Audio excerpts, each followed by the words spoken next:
তো গাইস, আজকে আমি কড়াইতে কি দুধ নাড়াচ্ছি বলো ভাই?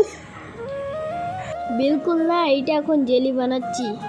আজকে মিষ্টির পাপার হ্যাপি বার্থডে আছে, তাই আমরা কি করলাম, বাড়ি প্ল্যান করেছি যে একটু কেক বানানো যায় কিনা।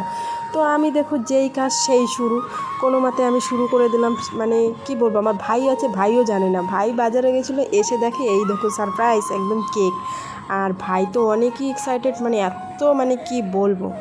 সেই জেলিটা বানানো একদম কমপ্লিট হয়ে গেছে, তো একদম যেরকম জেলি, তো জেলির মতনই হয়ে গেছে। তো আমার দিদিও গ্রিন কালারের তো জেলি বানিয়েছে, তো গ্রিন কালারের জেলিও আলাদা করে রাখছে। যেই কাজ সেই শুরু, এই দেখো কেক হলো তো না, কেক হয়েছে, মানে ফার্স্টবার ট্রাই করছিলাম। তো যাই হোক, ভালোই হয়েছে। ভাইকে জিজ্ঞাসা করলাম, ভাই বলল অনেক সুন্দর হয়েছে। তারপরে দেখো এখন এটাকে একটু ঠান্ডা করতে হবে, আর ঠান্ডা করার পরে আমি এটাকে একটু ডেকোরেশন করবো। এই সাইড থেকে একটু পানিও লাগাইছিলাম আমি। আর এই দেখো সেই জেলি দিয়ে আমি ডেকোরেশন করেছি, আর সেই গ্রিন পানি থেকে এই দেখো একটু হ্যাপি বার্থডে তো লিখতেই হবে, যেই উপলক্ষে তোমার কেক বানানো হয়েছে সেই উপলক্ষে এই দেখো একটু হ্যাপি বার্থডে। আর তার পাশে আমি একটু ডেকোরেশন করছিলাম। এটা আমার নিজের হাতে জেলি বানানো, আর আমি বাইরের কিছুই ইউজ করিনি। আমার দ্বারা হ্যান্ড বিটার নাই করে আমি কি করব, এই দেখো দুঃখের চোটে একদম মানে কি বলবো, আর ভাল লাগছে না। আর ভাইকে বলছে একটু ভিডিও করো, আর এই দেখো আমি কত সুন্দর করে বানাচ্ছি। আর ভাই যদি একটু উল্টো পাল্টা করে দেয়, ভাইকে দিয়ে ধমকি। ভাই যেন আমাকে ভীষণ মারে। তোমরা একটু কমেন্ট করে বলো তো ভাইকে আমার কি দিয়ে পেদান লাগবে। তো গাইস, কেকটা অনেক সুন্দর হয়েছে, তো আমাদের হাতে তৈরি করা। তো তোমাদের যদি ভালো লাগে তো লাইক, কমেন্ট, সাবস্ক্রাইব ভিডিওটা করবেন। এখন নিজের মাসিমাকে ডাকলাম, তো মাসিমা দেখে একেবারে অবাক হয়ে গেছে। বলছে কি, এত সুন্দর বানালি কীভাবে? আমরা বলছি আমাদের ট্যালেন্ট আছে বলে আমরা বানাতে পারছি, তোমরা পারো না দেখে তোমাদের ট্যালেন্ট নাই। বার্থডে বলে কথা, একটু ডেকোরেশন না করলে হয়? তাই দেখো 20 টাকার গরিব মানুষ কি করব, 20 টাকার এই কয়টাই বেলুন কিনে নিয়ে এসেছি।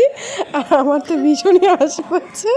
আমি যখন বেলুন এক প্যাকেট কিনতে গিয়েছিলাম 20 টাকার, তখনই আমার ভাই শুনে হাসে। তাও যাই হোক, ওকে বললাম ওকে মুখ বন্ধ করে, আমি বলতে পারতেছি না। তাই ভাইকে এখন বলছি, ভাই তুই একটু ভয়েস দে। তো ভাই এখন ভয়েস দেবে, তো তোমরা শোনো।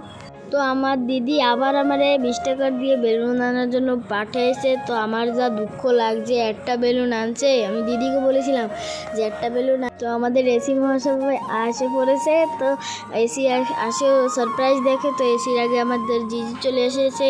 তো আসার পরে ড্রেস চেঞ্জ করে রেডি হয়ে গেছে জিজু। তো এখন এসিও আসবে।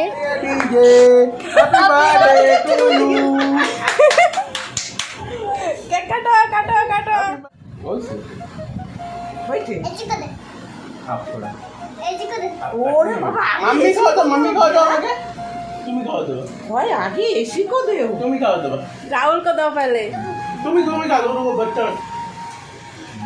টেস্টটা আমি বানাইছি না, টেস্ট তো লাগবে। এই আইডিয়াটা আমি দিছি সুজি দিয়া। তারপরে সবাইকে কেক বাটছিল, এই দেখো যার বার্থডে সে। আর কেকটা খেতে বলে অনেক দারুণ হয়েছিল। মাসিমা আমাকে বলছিল খাবো, আমি বলছি খেও না, বিষ ওটা। তো যাই হোক, সেই কথা। তারপরে কথা শুনে গিলতে না পারলে নিজেই কেক খেয়ে নিয়েছে। আর এখানে দেখো মনে হচ্ছে একে কেক দেয় নাই, সেই জন্য মুখ শুকায় বসে আছে। তো এর জন্য ভাই কিছু বলতে চায়। আমি এসিকে দেখলেই হাসি পাই। ওর ফেসটা দেখলে তো একদম হোলসু টাইপ। ও খাওয়ার জন্য মুখ শুয়ে বসে আছে। ঠিক আছে, আজকের মতন